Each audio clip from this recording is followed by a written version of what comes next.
But I was sitting on your couch talking to you, and I was like, yeah, and I went through all this shit. But for the first time, I could hear my own voice. And then you were like, so then it's all worth it. And I was like, oh, it just dawned on me that it was like, wait a minute. By not being busy for a moment, by letting myself just be and saying kind of what the fuck to everything else, I actually started to find my own voice. And like for the first time, I actually wrote a script that was really truthful to me. Like there was stuff in the other things, but I actually started to speak and communicate and build things that were unique and real and my own, that weren't just these kind of carbon copies of everything else. This is Way of the Artist with Brandon Colby Cook and Evan Schulte. Identifying your blocks and demystifying your struggles so that you can claim your own path and make your life a work of art.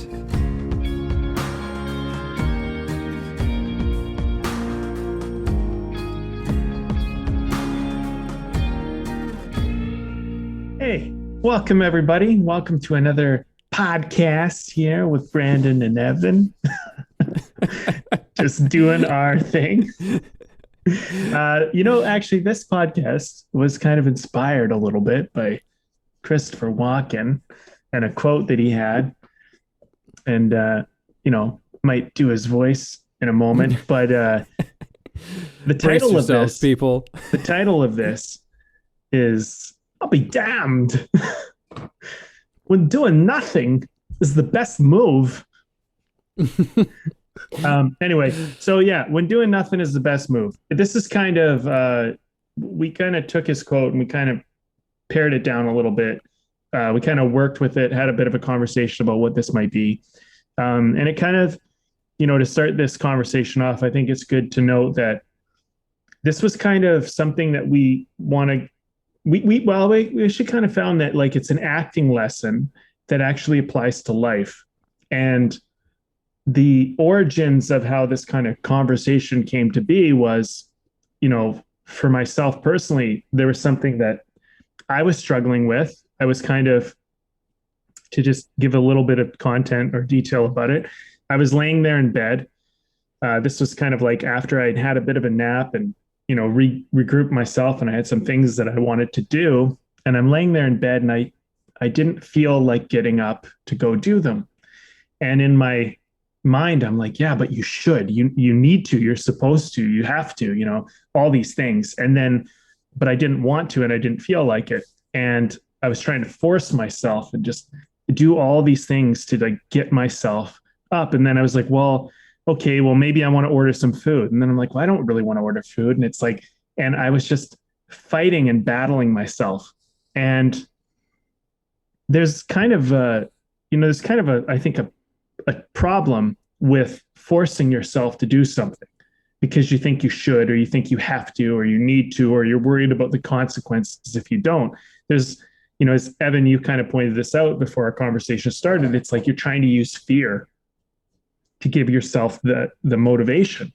But when you use fear, whatever you do kind of comes from it doesn't come from a very authentic, genuine place. It's and also the end result of doing it is not as good. And I think we all kind of know this, but it is, everybody uses this tactic to some degree. So maybe the idea here in this conversation is, well, what do we do when there's something that we think we want to do, but we're not going to use fear and shoulds and things like that to get ourselves to do it? What are our other options? How are we going to work with that? And is doing nothing an appropriate response, and how so, and why might that play in? So anyway, I feel like that kind of sums up a little bit about what this is. And hopefully, we can all walk away a little bit kind of seeing how doing nothing can be such an important step in the process of finding our way to whatever it is that we are ultimately going to do. Yeah, I think great opening, Brandon. Great. Thanks. Setting the stage, setting the table on this one. I think that this is, I'm interested in seeing where this goes. There's some elements of this conversation where I'm not entirely sure, where I'm like, well, there's some things I don't fully understand about what we're getting into, but that can be really fun because we might explore and discover something for ourselves. But this conversation, just to throw my own hat in the ring here for a second, is was with myself recognizing this state of restlessness that I live in on a very, on a fairly constant basis, to be quite blunt about it. But the state of restlessness where no matter what it is that I'm doing, there's a part of my mind that's saying, that's going through, is like, well, how long are we going to be doing this for? And then what are we going to do after this? And what should we be doing and there's just all of this energy that's being put into some sort of future scenario of what I should or should not be doing, what is the right thing to be doing next, that keeps me from actually really just doing the thing that I'm doing. And sometimes that's even just like relaxing, like that's, I think, a huge problem that I know that I deal with, and a lot of people I talk to deal with it as well, where it's like people have a hard time doing nothing. People have a hard time relaxing because this sort of restlessness is going on, like even in relaxing, I can recognize in myself where it's like, okay, well, what's the right way to relax? like, yeah, right now you're sitting and having a beer and watching a movie, but then what are you going to do after that? What's the best way to relax after that? And there's this weird anxiety that comes around all of this, just all of these sort of, I don't know, the mind kind of going off in all of these different directions.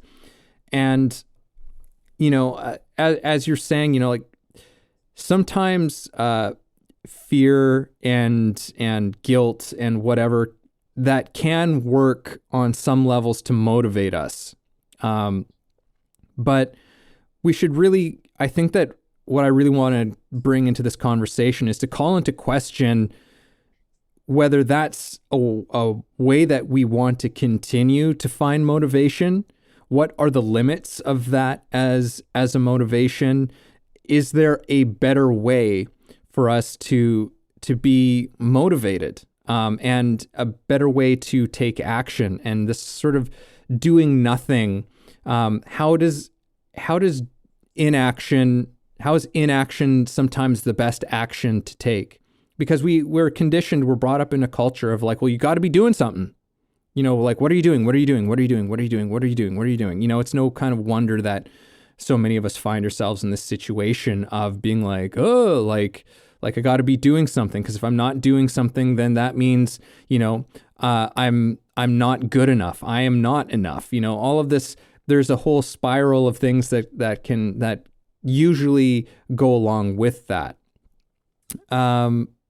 And I'm gonna hand this over to you, Brandon, in a second. But I want to also just sort of sort of frame the Christopher Walken thing Yes. into this conversation.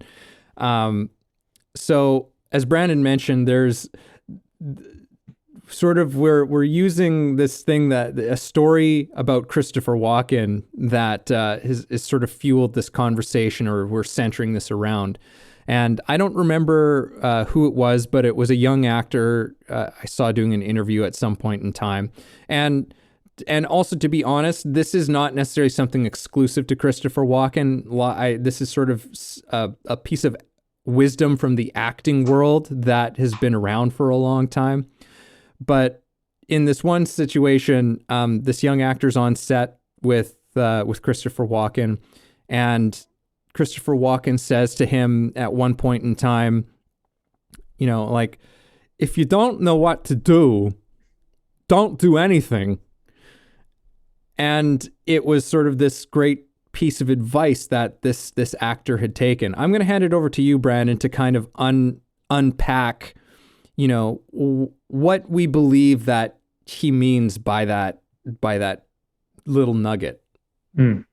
Yeah, I think one of the important elements to take away from that is that this this need to do more, this need to be more, or that something needs to be happening for it to be enough, for it to be interesting, for it to be whatever. That's part of the problem. It's like there's something about doing nothing which is necessary in the process and in the transition. And I think from an artist's point of view, if I could pair this back to an acting lesson that I wish I learned earlier in my career, because I've definitely been guilty of this, and it's taken performances and it's really robbed them of something. Certain things. It's like when you're listening to the other person, the other character, the other actor talk in the scene. Sometimes, if when you're listening to someone, all you're doing is just looking at them, like from a physical point of view. You're not even moving. You're just looking at them, and you're watching them. And the listener almost physically looks like nothing is going on.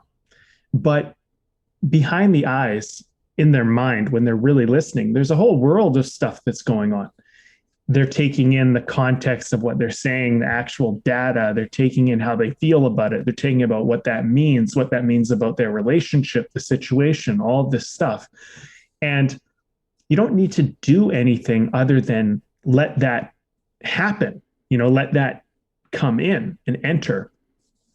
And that's not doing nothing, but it's just not doing more than what you're doing, and I think that's kind of what he's pointing out, because there's a natural progression to action.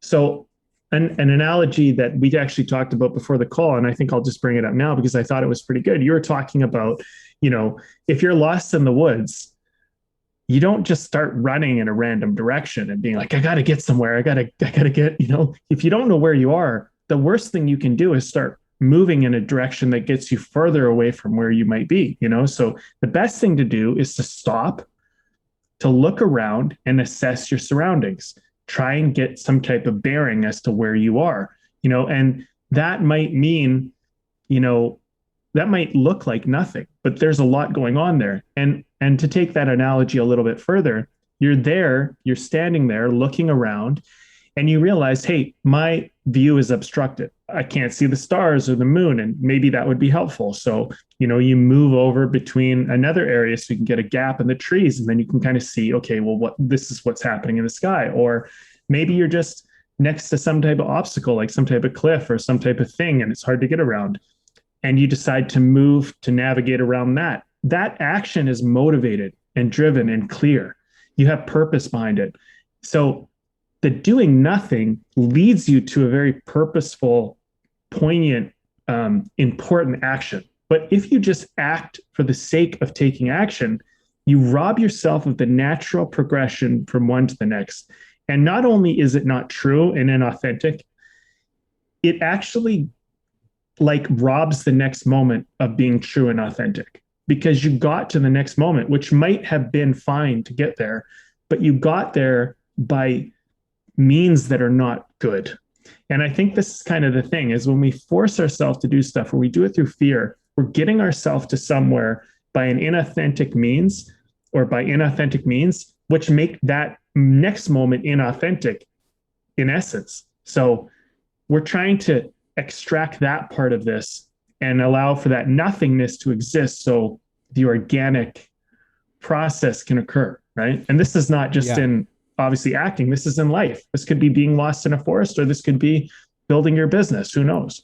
Yeah. Making, at some sort of crossroads in your life where you have to make, where there's maybe some decision or some sort of endeavor, like, we're Way of the Artist. So it's like, some new thing that you're creating, whether it's as an artist or in your life, in whatever respect.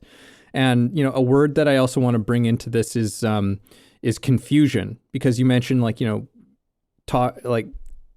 acting from fear, when we're taking action from fear. Well, for me, confusion and fear are kind of like they're one and the same thing. Like fear is in itself a confusion of sorts. And so when we're acting out of fear, we're acting out of confusion. And when we're acting out of confusion, you're pretty much always just going to create more confusion. And to kind of bring this back around into like sort of the, Christopher Walken and the acting analogy, and even something that, because it's such a wonderful piece of wisdom. Like as an actor, I understand the profundity of what he was saying because I've experienced it for myself, which is that, when you don't know what you're doing as an actor, you're up there on stage, like there's an impulse to force something to happen. It's like, oh, I've got to, and you can see this happen with bad actors all the time, or just maybe not bad actors, but, untrained or not even necessarily, because even trained actors do this shit, right? Because it's this weird tempting thing where it's like, oh, I don't feel like I'm doing anything. I have to do something.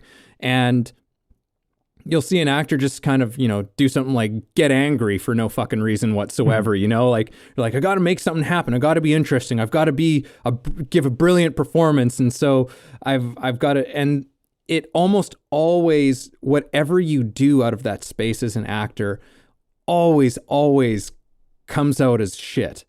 Like it's just garbage. It's like, what, like as an audience member, you're watching, it's like, wait, why did he just start yelling right now? Like, I don't, like nothing facilitated that response in this moment. Like there's this something that rings untrue, that's disingenuous, and it reads, and you feel it when you do it as an actor as well. You're just like, oh no, that was bullshit. Why did I just do that? So it's like this whole thing of like, do nothing. It's just like, oh shit, I'm not doing anything, instead of just forcing some sort of action that isn't there, that isn't coming from anywhere, any place of clarity. You do nothing. And in that doing nothing, something arises. It's kind of like there's this like Zen principle of like the void. Like the void is sort of like where all things come into being, that holds all things. And it's somewhat like a practice like that, where it's just like, do nothing, be nothing. And then something can come out of that. And I mean, in the acting world, it's really like, well, just listen. Like you were mentioning, just like, listen, pay attention to what's going on right now. And then the remarkable thing that happens is you go, oh, I know what to do now. Right? Because they're talking to me right now. They're saying these things to me, and they're treating me in this way right now.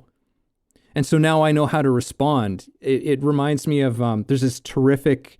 You can find it. I encourage, if you're a young actor, or you can be whoever you want if you're interested in looking at this. But you can be anybody. You could be anybody if you're interested. But the late great Alan Rickman.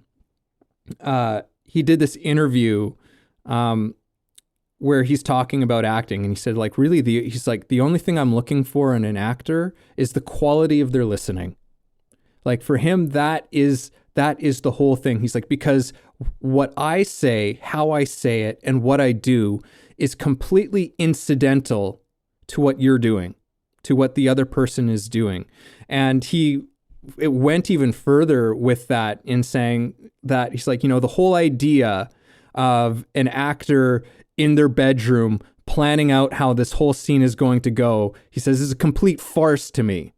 Like it's the most ridiculous thing in his mind as an actor, was like that you would do that, because like, how can you can't, like it's and his point is right on. I think it has a lot to do with this conversation that we're having now. But it's like you've that presence and that attention, and sometimes that space of non-action is the correct action, because it creates the space for you to discover whatever the next action is. But it's only through complete inaction that you can actually figure that out. There's a lot of really great things that you just kind of laid out there, and I'm kind of just going to pick one here to kind of work my way into it. So, you can talk about, I think, from the acting point of view is like when you don't know what to do, listen is almost even as good of an idea. Like doing nothing could be considered just listen, and you were talking about this because you shared a story, not yet on the podcast, but you shared with me when I was telling my story. And you had a moment where you were on your bed and you were like, I need to do something. And you decided to stop and listen.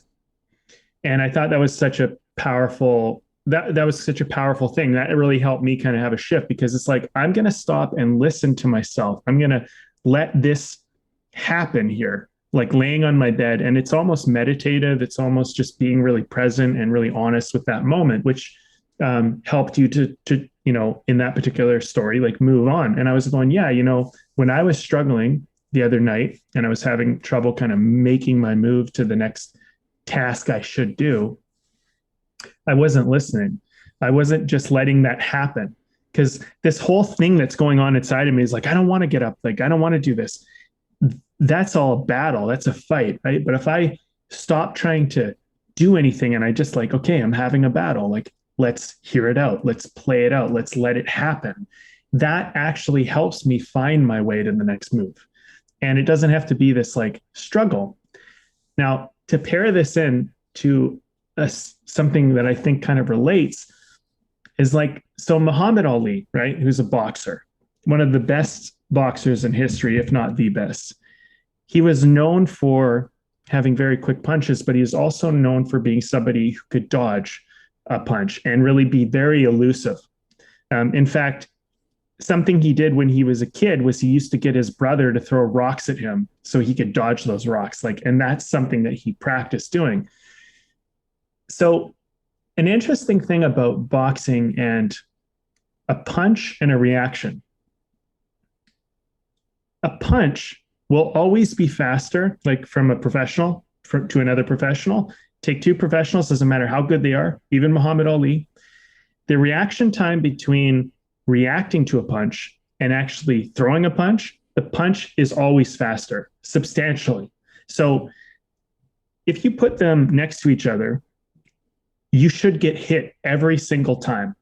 You should never be able to dodge a punch, because nobody can react faster than a punch can be thrown, on at least on a, let's just say, a professional level. It's just not possible. They've tested this, they've done the science, all of that. So why is a boxer able to dodge a punch? Well, it actually turns out that before you throw a punch, there's a whole series of unconscious things that happen in your body, which tell the other person that you're about to throw a punch. So before you even know you're going to throw a punch, really, before you even start acting on taking the punch, the person who is watching that has a certain awareness to what is happening before it happens. So I feel like this relates because there is a natural response to something. And if you don't let the natural response, if you're not listening, if you're not paying attention, you're always going to get punched in the face by it. Yeah. So it's kind of like, by being present, you allow yourself almost the foresight to see the thing coming and being able to respond to it. And that's kind of the really magical thing, because when you react out of fear, you're going to get hit in the face by the punch, the metaphorical punch, right? Because you're reacting. You're reacting in the moment to the stimulus, and it's too late at that point. But if you allow yourself to just listen and be and observe and be present, you're going to see it coming way before it comes, and you're going to have a very organic, natural response that almost seems like you're seeing into the future, but really what's happening is you're being extremely present. So I feel like kind of what the tenet of kind of what we're talking about here is, we're just talking about another way to help us all be more present, right? Because that's kind of the point, right? Is that when you're shoulding yourself, I should do this, and if I don't do this, bad things will happen. That's not being present. Being present is right now, I'm having a conversation with myself about fear. I'm trying to scare myself into this, and you're listening to yourself do this. which is allowing you to see the punch of fear come. And so you go, nope, I'm not going to do it. I'm going to share another story a little bit later, actually, I think, which will kind of tie that in nicely. But would you like, you know, do you think you could share like a story like with acting, like how you kind of see this play out? Like, I know you work with a lot of people. I know you've put a lot of time into this. Is it something that like, I don't know, like where you can see and maybe, I don't know, like how do you when you're watching an actor who's not being present, they're not listening, they're trying to be busy, right? For the sake of being busy, or they're trying to be interesting. Like, what's your advice to that? Oh, I mean, like, because again, it's like you're coming up against a tremendous amount of conditioning that most of us have been ingrained to, and a huge, I honestly, like at the core of it is it comes down to really trusting yourself and trusting your ability to respond, and that you're enough and that you're interesting enough. There's like a quote from, the godfather of modern acting, Stanislavski, which was that he said something like, "You are who you are is more interesting than the greatest actor who ever lived." And I think it comes down a lot to that, which is, this is kind of shades of a conversation we had a while back, like who you are is enough. But I think in this conversation, here's the story I'm going to share, because you touched a little bit on this, just a few moments ago.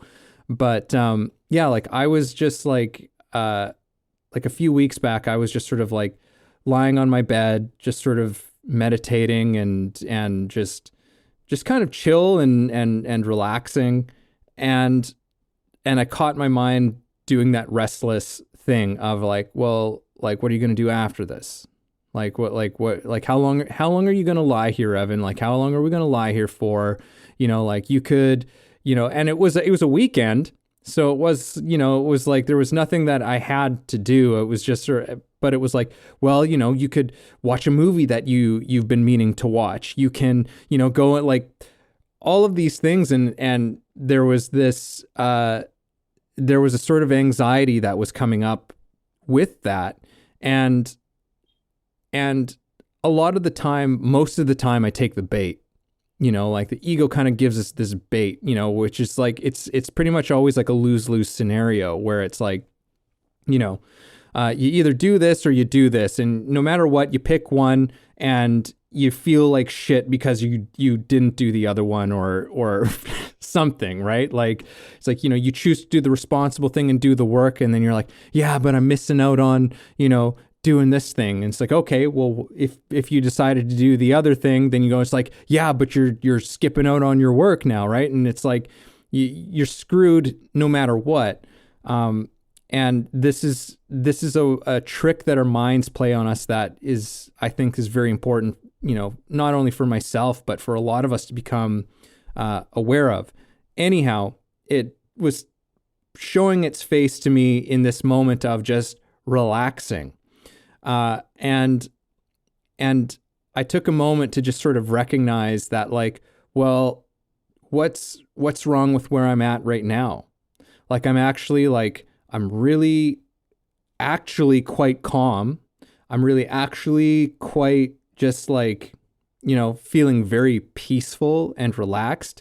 And I actually don't need to do anything right now. Like, what's wrong with what I'm doing and where I'm at right now? Even if it is just me, I'm just lying here. What's wrong with that? And sort of realizing this judgment that takes place in this sort of doing nothing.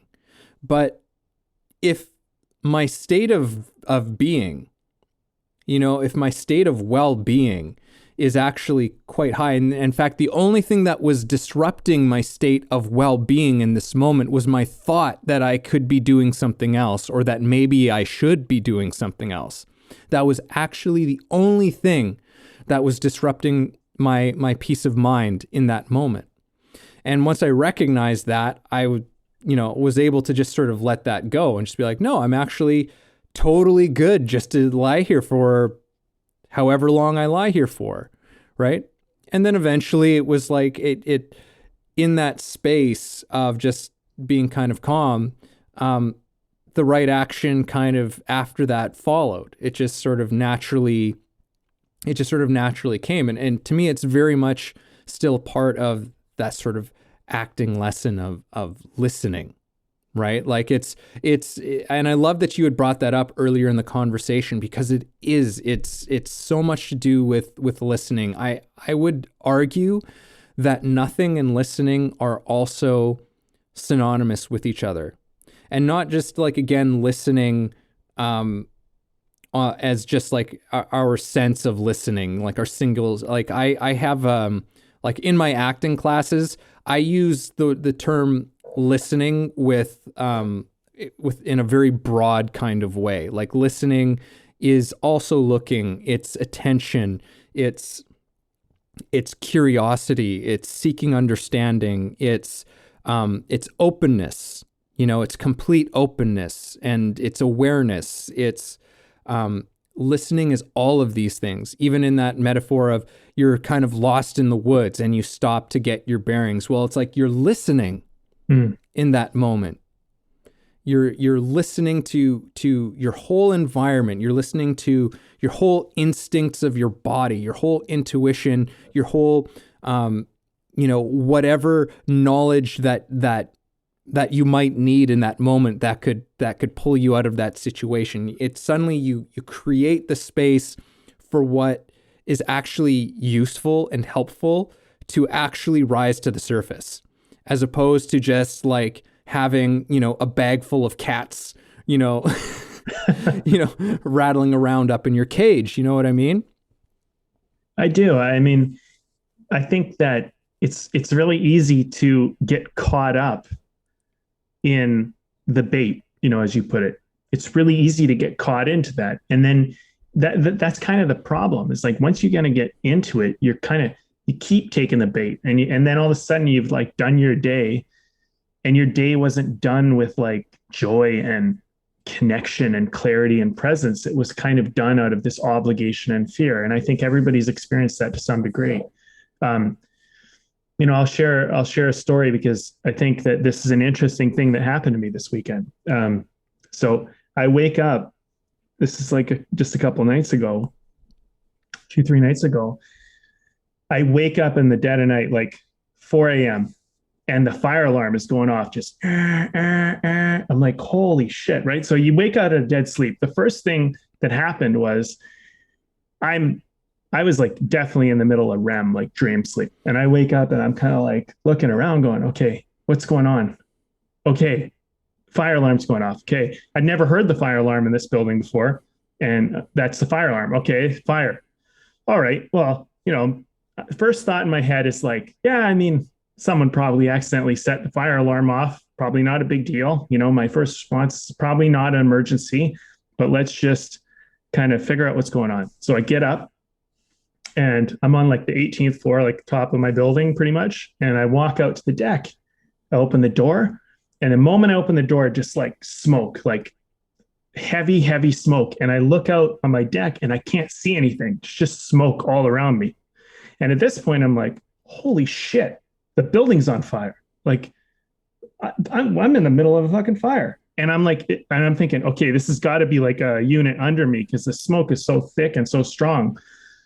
So I come back in and I'm like, okay, definitely got to get out of here. And I have a little cat, and, he's hearing the alarm, so he's hiding. And I'm like, hey, also, like, we're going to be going outside. And like, this is the moment where, panic could almost settle in, but I'm still like, okay, I'm still calm. My whole thing, and this is a tenet for me, this is just something that I believe in personally. And I think that it's really important to not, like, in a state of emergency, do not panic and do not get scared. Like just be very, very present to the moment.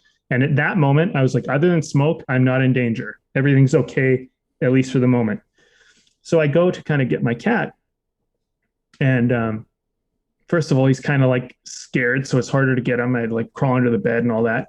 I get him and I'm like, hey, well, I'm not just going to carry him. He needs like to be in a carrier or something. So I grab a sports bag I have and I go to put him in the bag and he's like, I'm not going in a fucking bag. So he jumps out and he runs and hides in an even more difficult place. And now I'm thinking, oh my God, like now he's hiding and like the place is burning down and I got to get him quick because like every moment that's waiting is like another moment we're more in danger. So this is when panic starts to come in. And for about a few seconds, I really started to panic because I'm like, oh my God, like I got to get him. I got to get him in the bag. I got to get out of here. And then I was like, wait, hold on. Just calm down. You'll get him in the bag, do it a little slower. It'll be fine. So I get him, I put him in the bag. I grab a coat, throw on some pants. And while this is all happening, I have to mention, I can hear people yelling and screaming in my hallway. Like they're literally like they're panicking, right? And you got to remember, I'm like calmly trying to get my shit together in my own apartment. Somebody knocks on my door, like bam, bam, bam, bam. Wake the fuck up. There's a fire. And he's yelling this and then runs off to another door. Bam, bam, bam, bam, bam. I'm like, holy shit. Like this is real. We're in the real deal here. So I get my little Charlie cat. I get him in the bag. I got my stuff. I walk out the door and kind of like an idiot, I go over to the elevator. I'm like, of course, we're in a fire. I can't use the elevator. So I go to the emergency stairs. I go to the emergency stairs. I'm starting to walk down and there's other people walking down, right? Like there's people in the building and people are screaming and yelling. It's really weird. Like I've never been in a situation quite like this. And I'm just kind of calmly walking down. I got the bag and all of this. And there's a woman who's ahead of us. And she's like, I have cancer. And she's like really slow and she's holding everyone up. And you got to remember, like everybody's kind of panicking, right? And it's this weird moment where people are like, they want to push past her and like get down there so they're safe. But at the same time, they don't want to like, she's struggling, right? So myself and another guy, we're just like calmly like helping her get down the stairs. We get down all the way down to the bottom, this 18 flights of stairs, right? We get down the bottom. We walk out the front door. I look up at the building and like, I'm trying to see like, okay, well, what unit is on fire? Like what's going on? And somebody comes up to me. This man comes up to me. He says, it's not our building. He's like, I'm on the other side. And it's actually, it's actually another building behind us. And it's like, okay, we weren't on fire. Like the smoke from the other place was coming and it was hitting us. Right. So the smoke is still pouring into that area. Right. So I'm like, okay, well, I'm not going to wait up here upstream for the smoke. I'm going to walk down and see this fire, like see what's going on. So I walk down the street and for the next like 3 hours, I just watched the firefighters like put out this raging fire and finally got to come back into the building and whatever. But here's the point of the story.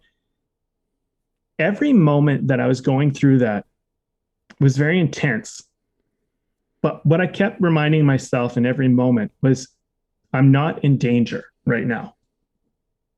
Right now, as far as I can tell, we're still okay. Everything is still okay. Even the woman and everyone screaming, we're still okay. Everything's fine. And I think that that's kind of a good approach to go through life is in the moment. Are you actually in danger? Are things worth panicking about? Like, yes, it very well could have been on fire, but freaking out isn't going to help the situation. It's not going to help for me. It's not going to help for everyone else. And I think that, a lot of the stuff that you and I talk about, Evan, is kind of like as you go down your path in life, this journey of arts, it's going to have these moments of like fear and anxiety and doubt. And you really need to just sometimes stop, not literally stop. I was still walking down the stairs, but just be in that moment and be like, is everything okay right now? And often it is. Almost always it is. And if you can kind of get centered back to that spot, you can start to make really wise, intelligent decisions that people can respect. And, like, obviously this building went through a fire and I've run into a couple people since. and the people who saw me being calm and cool, like there's a certain kind of respect that comes, now later in this relationship with people I don't really know. But if I was freaking out and trying to push a lady with cancer out of the way, I mean, like what kind of guy am I? What kind of person does that? You know what I mean? Someone who's scared and freaking out and panicking, right? But also the herd of people, if you want to call it that, right? Like not the best word, but like the group of people that were behind me, by my calmness, in some ways, I think helped calm them down. At least I think so. Because when they see everyone else being scared and then they see someone who's not, I think it counterbalances the argument of we need to be freaking out right now. And at the end of the day, we weren't even in danger. Like we weren't really in danger. But, this is kind of something that like, I don't know, like this talk is helping me see like, you can just be in the moment and not flip out, and let that move you to your next moment. Let cool heads prevail, so to speak. And also your story reminds me of one of sort of a very famous spiritual work is Autobiography of a Yogi. It's like it's sort of a classic by Paramahansa Yogananda. One of my favorite names to say. And he was sort of one of the big sort of figures who brought wisdom and the traditions of Hinduism to the West. He had just sort of that capacity. And I remember in one of his chapters he talks about, sort of one of the goals of sort of the practice is to become a peaceful person. But he made some sort of a comment. He's like, however, in the world, in many ways, being able to be calm is more valuable. Like this difference between peace and being calm, and being able to be calm in the middle of, a lot of shit happening, it's, and it's funny because we have this sort of wisdom around us everywhere. There was the old thing in the Second World War. I don't know if it was older than that, but like the British Army, keep calm and carry on, right? Like stay calm, because when you start to panic, when you start to act out of fear, and even in the midst of being in a war zone, there's this element of like you need to be still. You need to be calm. Like, yes, but one of the interesting things is that when it comes to fear, and this is something that a lot of people have commented on. I think Aristotle at one point said like, fear is the anticipation of evil. And who else am I thinking of? And Krishnamurti talks about, how as human beings, we are actually rarely ever in contact with fear itself. We are usually in contact with the idea of fear. Because the truth is that when we are actually in a life-threatening situation, when we're actually presented with something, we react. We don't think about it. We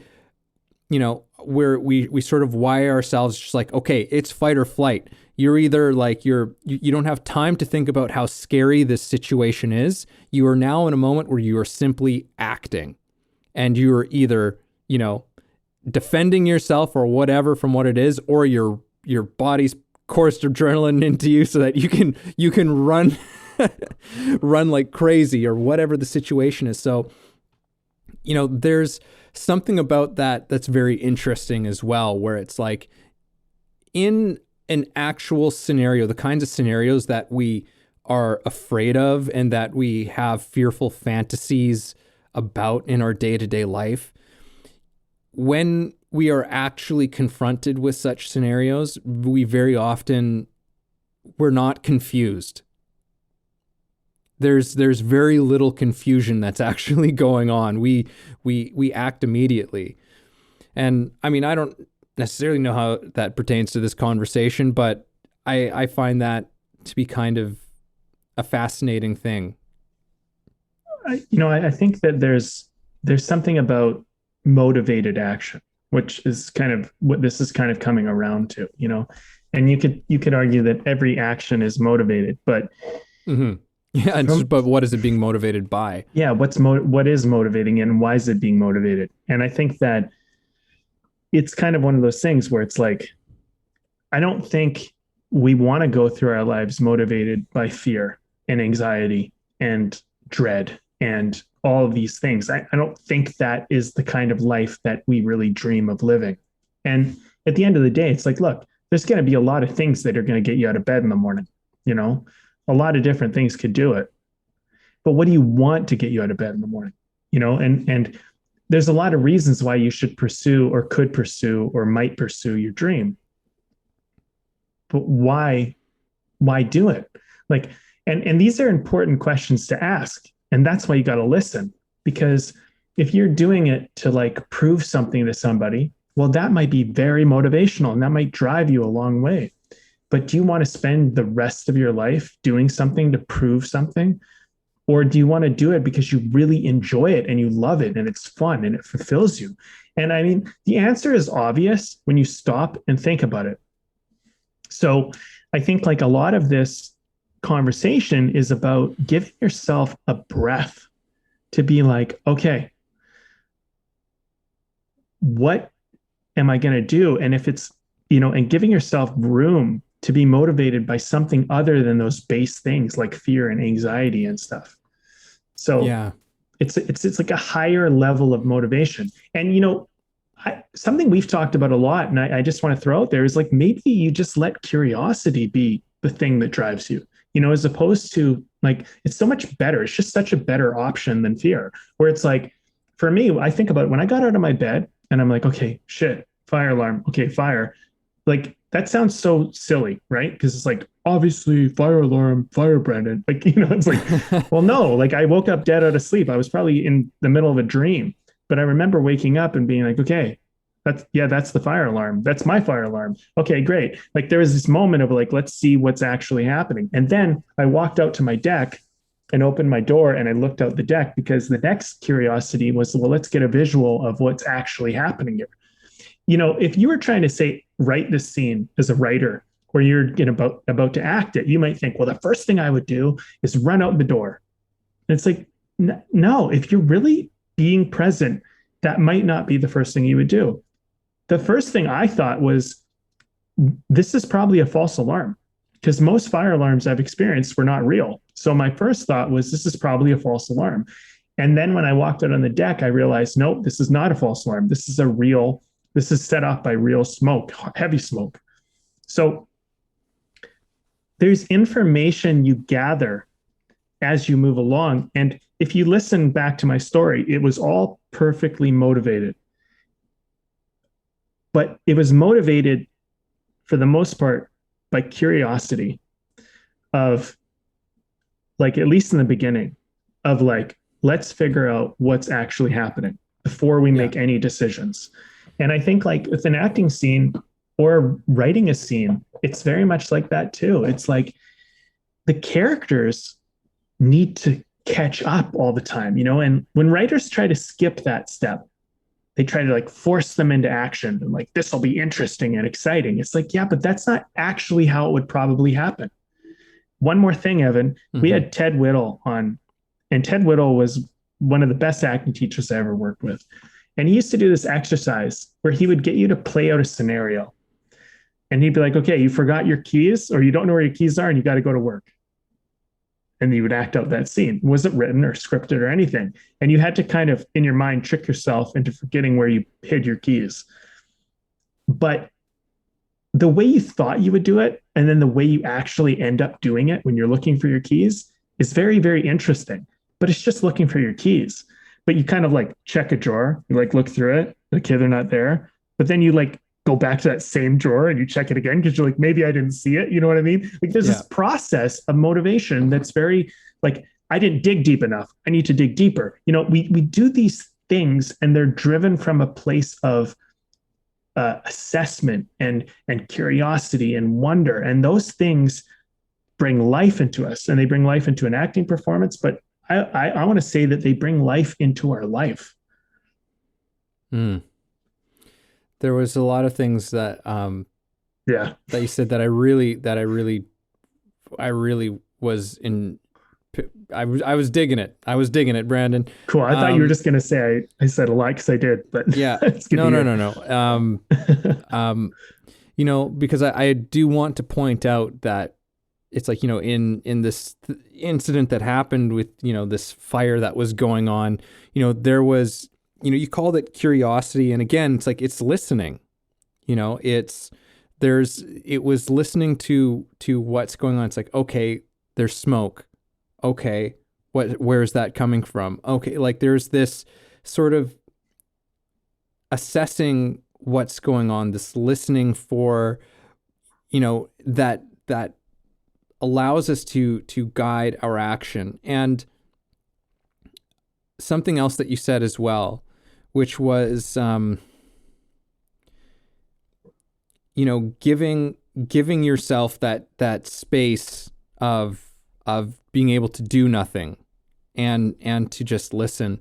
And I think that for myself, I'm realizing that it's not just giving yourself that, like, yes, absolutely. But for me, it's the necessity of it. There's a necessity of doing nothing, because like, if we think of this whole thing of like, nothing and something, no matter which one that you say, one implies the other. It's one of those situations of they're sides to the same coin, right? Well, in the sort of the coin analogy, each one is 50%.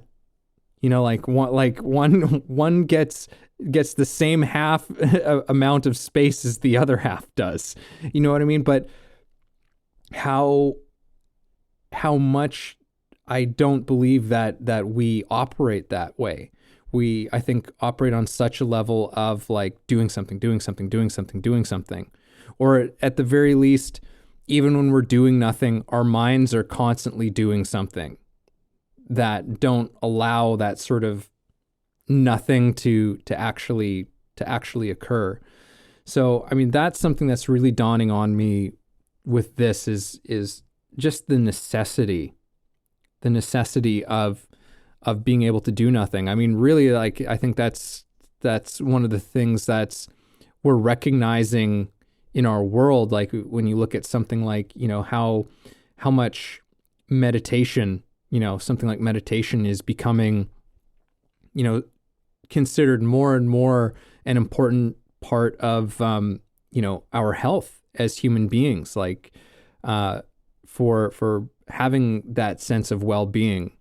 Like one of my old teachers used to say, I call meditation taking a break from your shit. And on every level, not just like a break from the shit that you're doing in the world, but like the shit of yourself, the shit of you going off and just saying like, I'm just going to take 5 minutes, 10 minutes, 20, 30 minutes, however long, a practice it, develops for you, but to sit and do nothing, to sit and just do nothing, just to sit and breathe. I mean, there's lots of different forms of meditation, but essentially, it's like, you're just going to sit and do nothing. You're not going to, with no distractions, your mind will be doing its thing, but you're just going to do nothing, and it's quite extraordinary how challenging that is to do. Like as someone who's had a meditation practice for a long time, it's just like, just this morning I was sitting in my meditation. I was like, wow, my mind is just going off. Like, I'm just like, it's just like, it's noisy today. Like it's wanting to grab onto this thing and that thing and be worried about this thing and be worried about that thing and be, like all of this stuff. But, in that sort of, in that practice, or at least that effort of showing up to say, it's like, well, I'm going to do nothing. There's that noise of the mind has a bit of a different quality to it. It's like I'm not so lost in it because it's not driving my actions. It's not driving me to do anything in this moment. Because I'm just in this moment, I'm just sitting here, and it might be telling me all kinds of things to do, even things that, yeah, I will do later on in the day, but not right now. Not in this moment. In this moment, I'm just sitting, and that's enough. And I guess that's another interesting side of this too. Like it's actually a side to meditation that I hadn't even considered as well, which is just like sitting is enough. Just sitting and breathing is enough. And in many ways, I think that that's probably one of the ways that it benefits, us as people, where it's just like, yeah, no, just sitting and breathing and being is enough. You don't have to do anything more than this. And not only is it enough, but it's tremendously beneficial to you. And like all the studies, like the more studies that come out on meditation, the more that's proven to be true.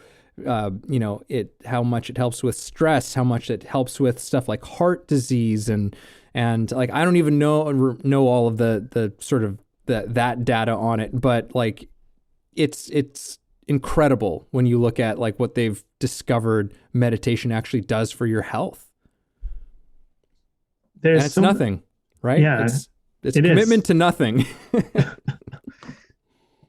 Well, I think also creativity is found within nothing. That's where it's kind of born. That's where it lives, and you're only going to be able to find it like by not being busy. And I think that our culture, particularly Western culture, we have these weird obligations.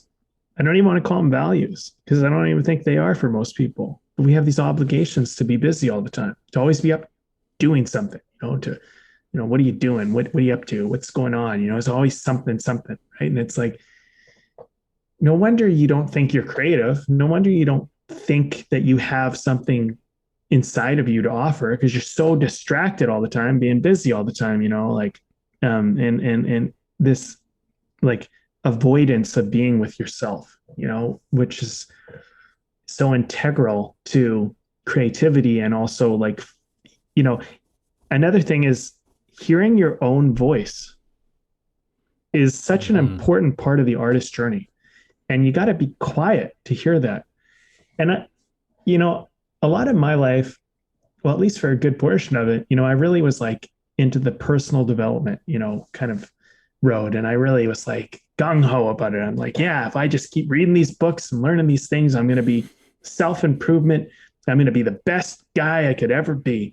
And what I found was that, yeah, those things helped in certain ways, but I look at some of my old writing and I'm like, these are just copies of what other people said.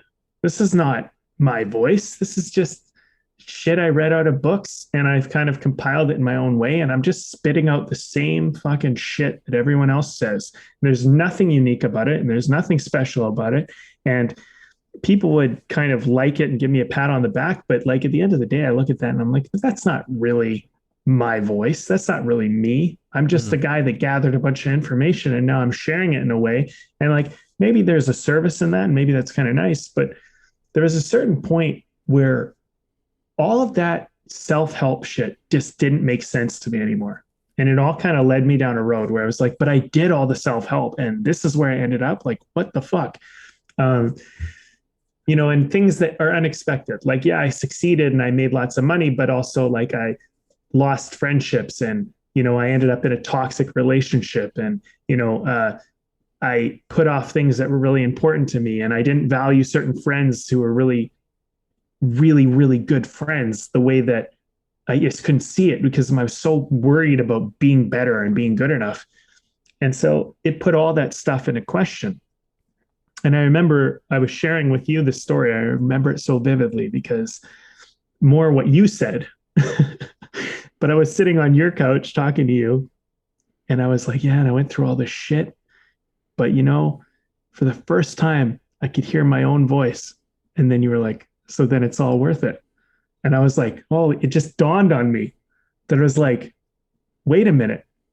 By not being busy for a moment, by letting myself just be and saying kind of what the fuck to everything else, I actually started to find my own voice. And like for the first time, I actually wrote a script that was really truthful to me. Like there was stuff in the other things, but I actually started to speak and communicate and build things that were unique and real and my own, that weren't just these kind of carbon copies of everything else. And I mean, I'm still nurturing that and building upon it, right? But it's about not being busy and not being like so like I need to do these things to get something, to be somewhere, to be somebody, you know, all that shit just becomes a big ego game. And I think meditation's kind of, you know, to bring this back down, like meditation lets you kind of put your ego aside. You confront your ego because you hear your ego go like, you need to be doing this, you need to be doing that. And you kind of go, okay, I hear you, I hear you. And the ego doesn't have any power all of a sudden for the first time. And it's like, wait a minute, I can't get him to just do what I want. And it's like, oh shit. And then all of a sudden, you know, I find these moments where it just kind of goes away. And then I'm just there with me. And I'm like, shit, I'm not my ego. And that is kind of the listening. That's kind of the special sauce, right? It's like, shit, I'm not my ego. But up until that point, I thought I was. Mm. That's a big one, Brandon. That's a big one. Kind of a discovery, actually, as I was saying it. But yeah, like that's kind of, I think I vocalized it now, and that vocalization of it was a discovery. But the discovery happened earlier, but now I'm actually starting to understand it more as we're talking about it. Because yeah, it's like when shit hit the fan and my life kind of spiraled, I actually took a moment to be with me, whatever you want to call that, whatever that is, spirit, self, you know, soul, well, I don't know. And I think that that's actually, it's fascinating how, you know, I'm sure every human being that you ask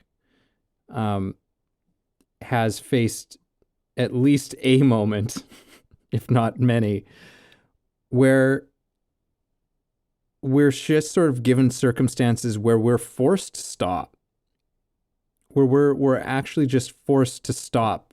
You know, our circumstances, our health, something just gives out, where it's just, and it forces us into that place of like, stop, do nothing. You know, I think that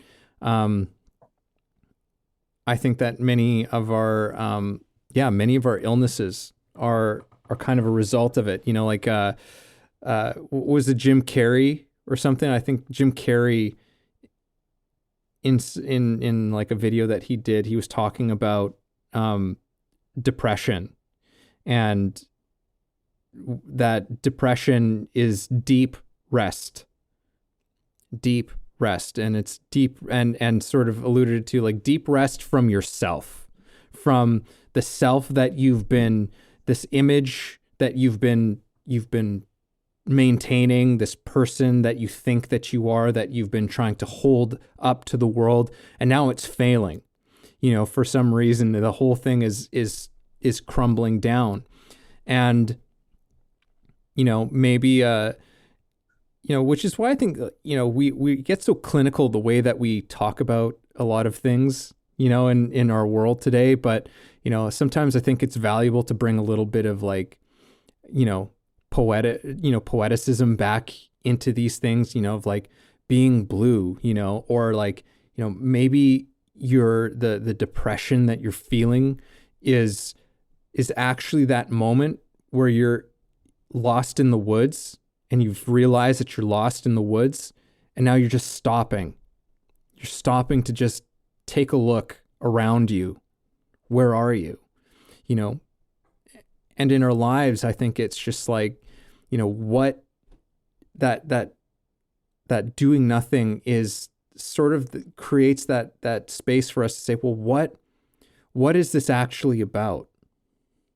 And to truly ask that question, you know, what is this? What is this? and asking it seriously, like with absolute, like with the sincerity of that question in every inch of our bones, in our marrow. We ask the question, it's like, what is this? What is this situation? What is this life that I'm living? What is this thing that I'm doing? What is this thing that I'm pursuing? And you had touched on this a little while back, Brandon, and it really landed with me. And I want to kind of bring it back around because I think it's really important, which is, that spot of, it's like, well, what is the reason I'm going in this direction? What is that thing? It's like, that motivation. It's like, actually that motivation is not from me. That's this thing that's driving me that's someone else. That was my, that was my family. That was my, my social group. That was my, my friend group. That was so many different things where we realized that whatever it was or is that we are in pursuit of, doesn't necessarily have anything to do with us, and we have to get still to and listen to realize that. And I think that that's such an important thing to see. It's like, to be able to recognize that that's actually what it is. That's actually the thing that we're working from. And I think that it's vital for us to stop and take those moments to actually stop, I guess. It's like stop, to take a moment to stop, and just get the sort of, again, that lay of the land of your life, what you're doing, what are the things that are driving that, especially when we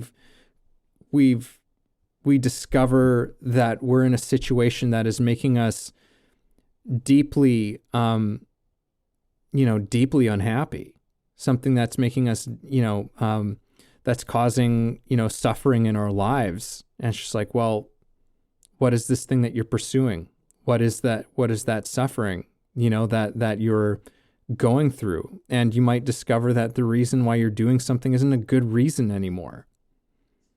And that's the gift that doing nothing can give you. Totally. And you might still do the thing, but now you do it for a new reason. And that reason gives you peace and harmony and a sense of depth and connection, and you just go back to the title of this one, it's like, when doing nothing is the best move. When doing nothing is the best move. And I think about kind of the way that kind of worked out. It's like, like sometimes we're so busy trying to move around and trying to get somewhere, that's precisely why we need to not move.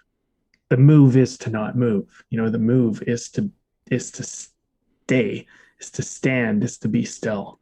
And through that stillness, the next move reveals itself. And that stillness can feel like an infinity, but like that stillness, even though it might seem like it's happening for a really long time, it's really not, and that it could be the difference between, I should do this, I really need to do this. If I don't do this, oh my God, this is going to happen, where it's just like very reactive and like, okay, but that not doing anything might get you to stop and go like, what's going on for me? And you let that inform the situation. And then all of a sudden it's more like, and the other thing too is, I think that we need to be open to another thing that I think is really important. We need to be open to an indirect move, to a move that's not directly to where we think we should go. Like sometimes, like I know for myself, it's like, I need to write. I got to get my writing done. And it's like, but if I stop and I let myself be, it's like, well, go for a walk. And then you go for a walk and then you think on the walk, and then you start working out what you'd write about. And then through that walk, you know, you come back to the writing, and the writing's so much richer because of the walk. But if I just forced myself to sit there and write at that moment, it was exactly the wrong thing to do. And yes, the writing would get done, but the writing would be forced. And, you know, we all know as creatives that taking that moment to not make a move, to not get the thing done, because I think that we all feel this pressure. It's like we know what we want to do, and we think that the best thing to do is to just do it, just go directly towards the thing you want. But that's not the best move all the time. Sometimes the best move is to go indirectly, to dance around it, you know, as opposed to like, I'm going to go directly towards it like a bull. I'm just going to run at it. I'm going to, you know, just get this thing. It's like, you know, when you think about dating, for example, there is an approach. You could go directly to the person and you could just say, hey, I like you. Let's date, you know, let's whatever. Or you could play the game. You could smile. You could wink. You could talk to them. You could dance. You could open up this whole world. And I think that is more artistic. That is more creative. And that's kind of the point, is like the best move is not always going directly at it. Sometimes the best move is going like, hey, like what feels right here, you know? And I know this too from like business, you know, sometimes it's like, oh, I should just close the deal. I should just do the thing. And sometimes that's just not the right move. And you just, you know in yourself, you're like, no, that's not what's right now. And sometimes you ignore it. And it's kind of like taking that feeling and just being, okay, the feeling is don't do this right now.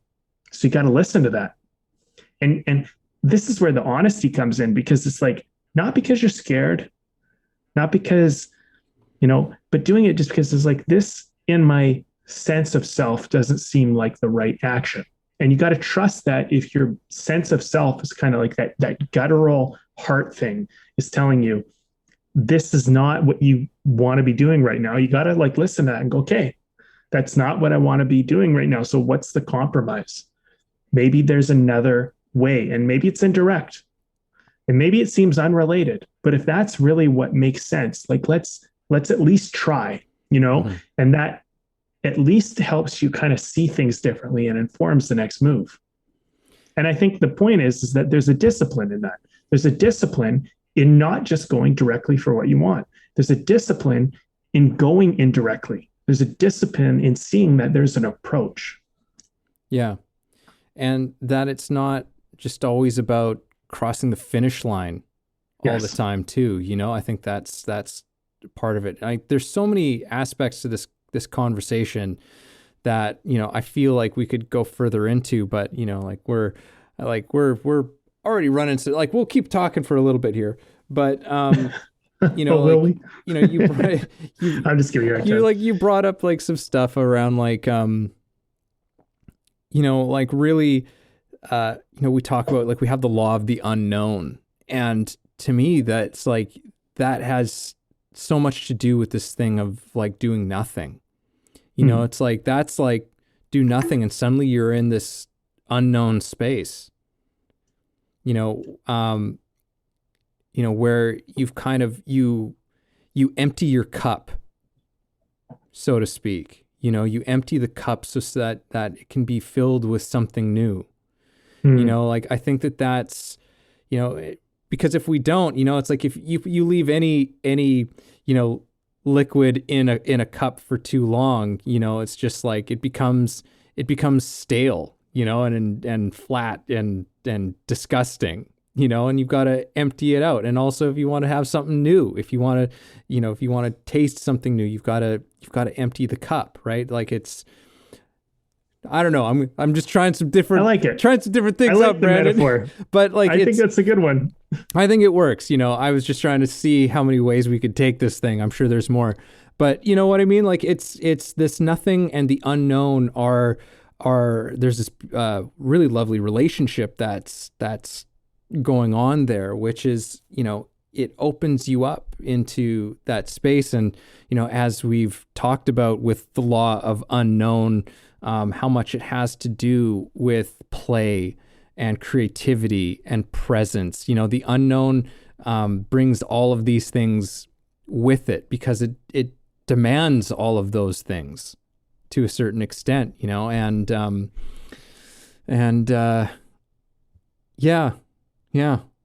I got nothing else after that, but Well, it's some good stuff. And I mean, I think that, one of the other elements of this is that,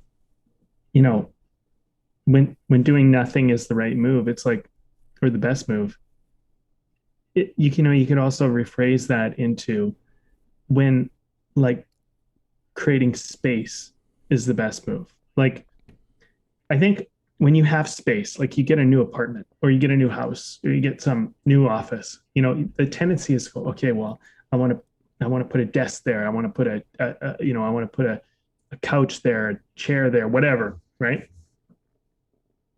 But if you take a moment and you let the place be empty before you fill it up with all this stuff and get it done, it's, you can create within space, but if you fill the space, there's no room for creation anymore, and I think that's kind of the point. What we're kind of talking about here is like, it's not just about an action. It's about what we do with what's empty and how we make empty wrong, how we make space that's open wrong, that it has to be filled, and that where we are isn't enough, that we have to be somewhere. We have to be somewhere that's other than where we are, and it's this constant thing we're doing.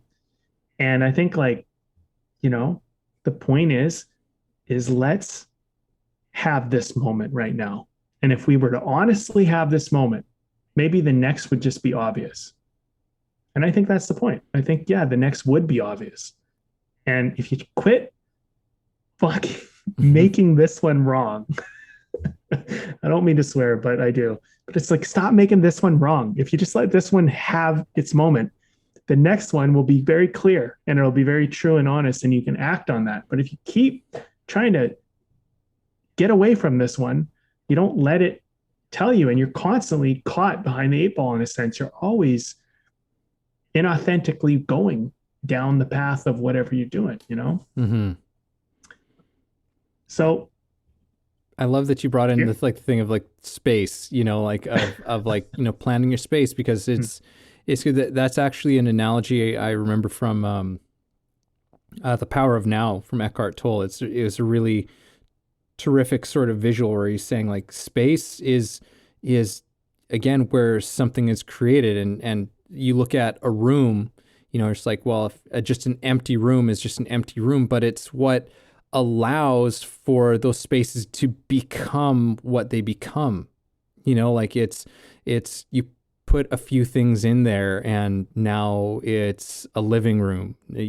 Now it's a dining room, but if you don't have that space, like just empty space, if those don't exist, then none of those things can happen. You know what I mean? Like the space has to be there in order for things to be created within it, right? Like and you see that situation with people who are like hoarders and stuff like that, it's like, there's no space. Like, it's like, we see it and we're just like, there's something wrong with this, like this is like, this is not correct. Like there's a part of us that we recognize that there's an issue. We recognize that there needs to be space. And there's a whole art of, we should have an interior designer on here at some point in time. Definitely. To talk about something like that. I bet you that would be fascinating. But, like how we artfully use space, how we don't put too many things into it because the space is valuable. And, I think that we can use that, bring a little bit more of that into our lives of being like, yeah, create space, allow space. You need space in your life in order to create. Yeah. Beer? I like it. Beer. Let's talk about the beer and let's wrap this one up. Yeah, let's wrap it up. yeah, it's been really good. I feel like this has been a conversation that's probably going to spur on some more thought for us down some other avenues. But I feel like we opened a good door, and yeah, it's been helpful for me just kind of like taking a moment to like have this conversation and go, yeah, like this is something that I can just use, you know? All right, beer. I don't know how to say this, and I'm going to need your help because maybe you can read this can. Jeez, I don't know It's if I'm going written to be in any like help, old but English okay. or something. Okay, this is Hoyne Brewing Company, and it's a Kolsch. They're from Victoria, Canada. Anyway, it says like beer carton. Does that seem right? Oh, I think that's just it's yeah, Biergarten. Beer garden. Like a garden. It's just a Like a beer yeah, garden. beer garden. But it says But it's in garten. it's in German. Yeah, because it's like Makes it's like a sense. German Kolsch. So there you go. All right. Well, I'm happy I obviously was able don't to actually help with that one. obviously I don't speak German well. Neither But do there I. you go. Yeah. Better than me. It's nice and light. It's been an easy beer and perfect for these nice warm days. Nice. I am drinking a brew from Parkside Brewery in Port Moody. Shout out to Port Moody. And this one's called Saxy Time. Nice. That's fun. Saxy Time with the and it's a hibiscus sour gosa. Oh wow. You went with another sour. Well, I mean, this one, okay, so the last time, like last week, to anyone who tuned in last week, what I drank was just, that was awful. I ended up pouring out the rest of it. Like, I couldn't, and I almost never let beer go to waste, even if it's just like, even if I'm not crazy about it, I'll finish it. But it was like, no, I couldn't do it. But this one is really good. And I'm not crazy about sours, but a Gosa has usually had a really good track record with me, which is basically like it's a sour beer, but it's salted.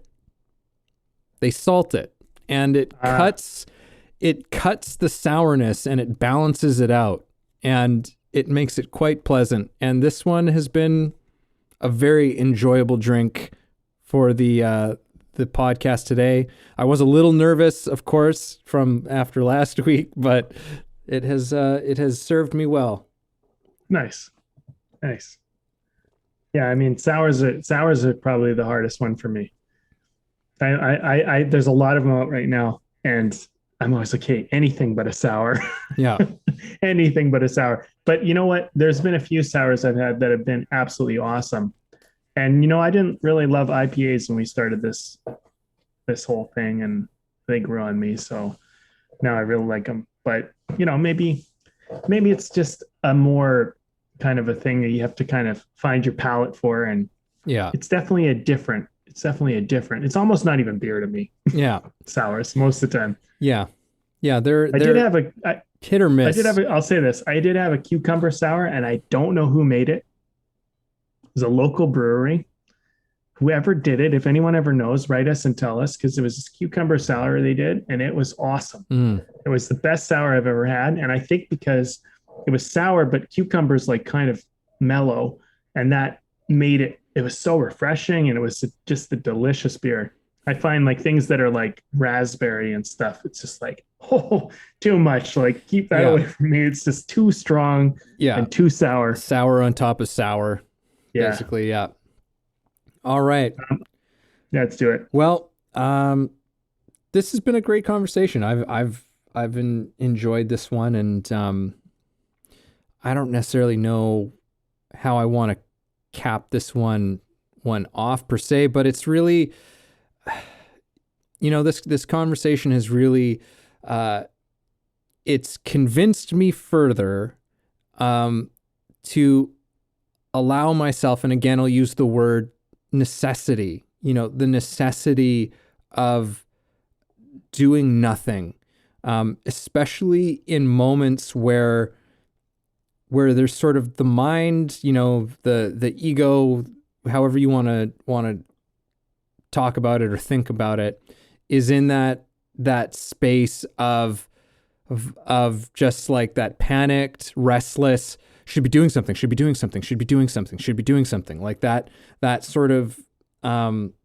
crazy making, and just taking the time to just do nothing in that moment, to just do absolutely nothing, to get my bearings while I'm lost in the woods. Because I think that in those moments, I can say that, like, yeah, I'm lost right now. I'm lost in the woods if this is what's going on. So I just need to stop. I'm not going to distract myself. I'm not going to force myself to do anything. I'm just going to be still. I'm going to listen. I'm going to wait until it's clear to me what the next action is. And when I really think about it, in the moments that I've had that kind of mindfulness in my life, an interesting thing happens, which is that it doesn't necessarily last all that long. When I allow myself to actually just find that kind of stillness, to be in that place of like, okay, don't do anything. Just don't do anything.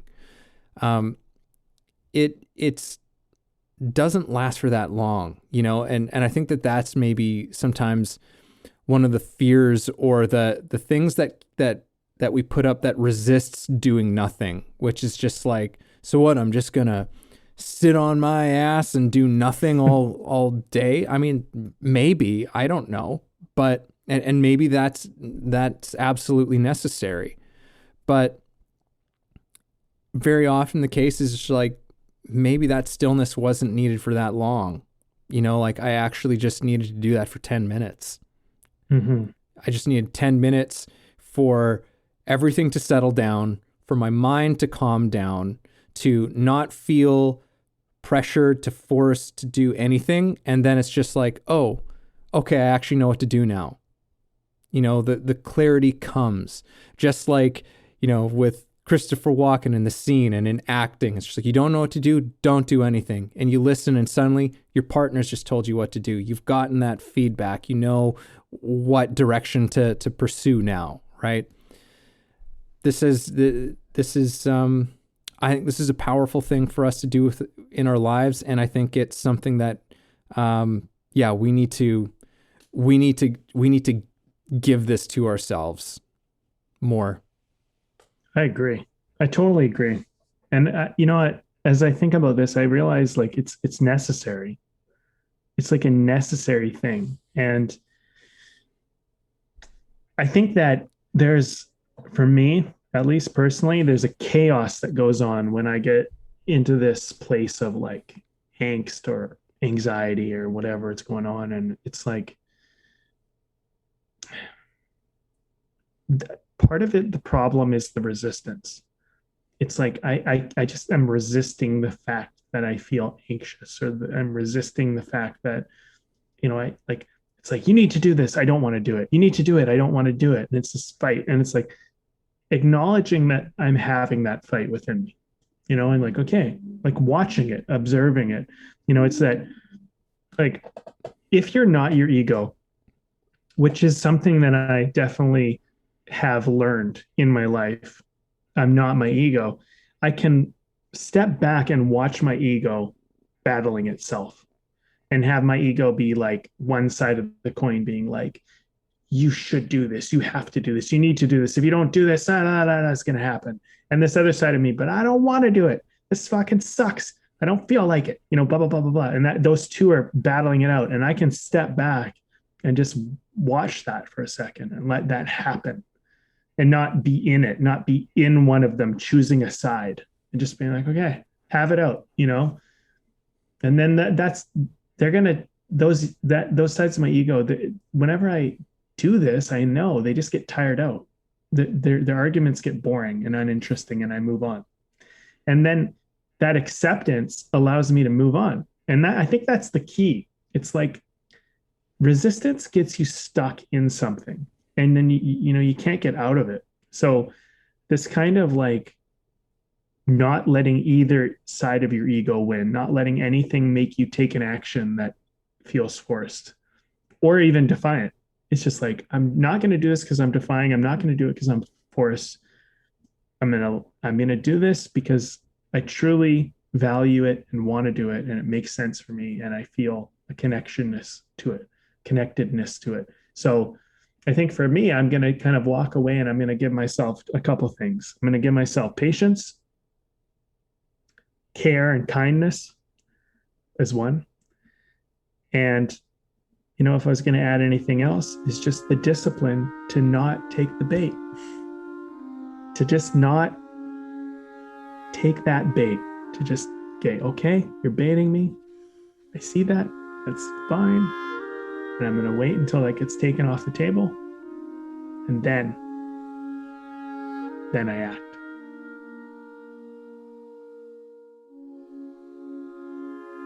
Thanks for listening to the show. If you got something out of this, if you feel it improved your life or your journey in any way, please take a moment to subscribe, leave a review, or share the episode. You can also support us on Patreon, where we have tons of great bonuses. You are the ones that make the show possible and help us to thrive. Thank you for joining us.